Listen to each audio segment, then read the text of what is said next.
Hey there, my name's Niels and welcome to another Euphree video guide. The rule of thumb for a comfortable seating position is making sure you are able to have full leg extension when sitting on the bike. Your knees should never lock out. The tires on your City Robin have a max pressure of 65 psi, but it's usually best to fill the tires to slightly less than that. 55 to 60 psi is just fine. Before every ride, you want to make sure your quick releases are tightly locked.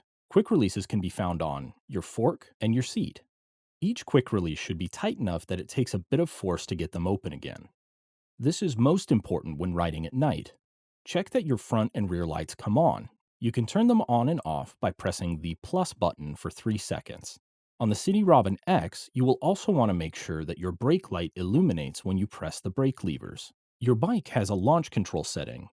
This determines how quickly your bike will go off the line.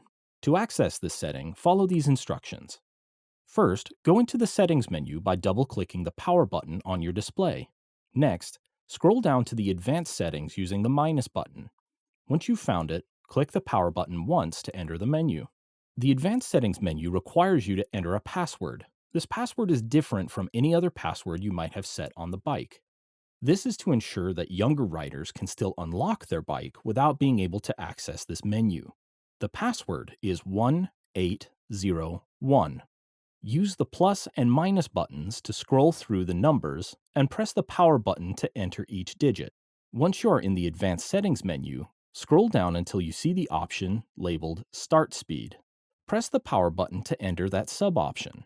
You can choose between 1, 2, and 3, with 1 being the gentlest start and 3 being the most aggressive.